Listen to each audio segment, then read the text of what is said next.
So I'm going to come out of the closet a little bit here. Some people know this about me, and some people don't. I was associated with the Manson family.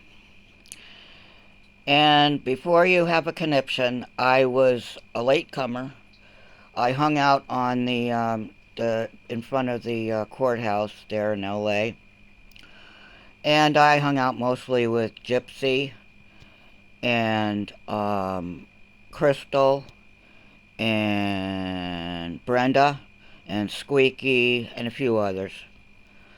And when I found out that they were mostly a bunch of Nazis and prison people that were associated with the Aryan Brotherhood, I kind of backed off. And especially once the FBI came to my door looking for some escaped convict. I booted it back to Massachusetts pretty quick and stayed with my family for a little while. Then I went back and tried to sort it all out. And I'm very, very lucky because the group of people I was hanging around with took this couple up to Stockton, I think it was, or Sacramento, one of the two. And they ended up killing them. And they had a little baby. And they buried the guy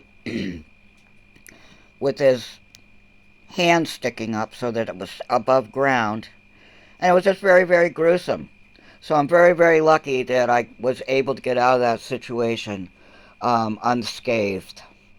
But with all the talk about Gypsy Rose Manson and all that stuff, it's just really been triggering me lately and bringing me back to those days. So I just wanted to let you know that the Manson family was not some magical mystery tour. It was some male ex-cons who got together and conned a bunch of little girls, just like me, hippie girls, into sex and rock and roll. And it just grew and grew and grew because everybody, all of us middle-class kids wanted to be part of a commune. All of us hippie kids. So, unfortunately, they're the ones that I hooked up with, but there were some good times. There was Ruth's father. She was the one called Wish, I think, or Quish.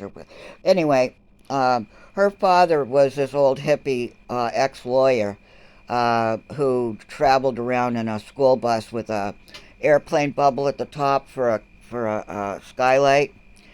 And he was pretty cool, and I liked hanging around with him. And there were a few other people, but don't think it was some mystical kind of thing.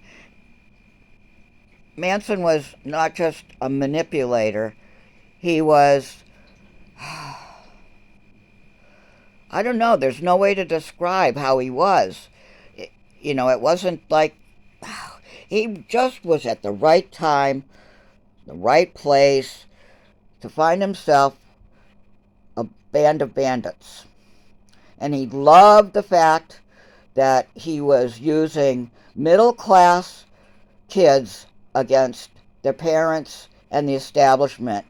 His biggest thing was he wanted to be a rock star and nobody would pay attention to him, and he was all pissed off about it. He was just a nut. He was a 5'4" little ex-con. I felt sorry for his childhood and stuff, but no, everything that he did was evil. And that's kind of the way I feel about Gypsy Rose Blanchard. If she's allowed to keep being outside the prison system, she's going to do more shit. She already has. She's done lots and lots of fraud and lying and bullying and everything else. So that's my 2 cents. And Charlie wasn't a good guy. He's not somebody to hero worship.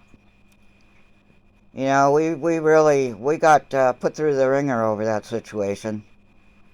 And I'm glad to see that some people have been able to move on and are living normal lives.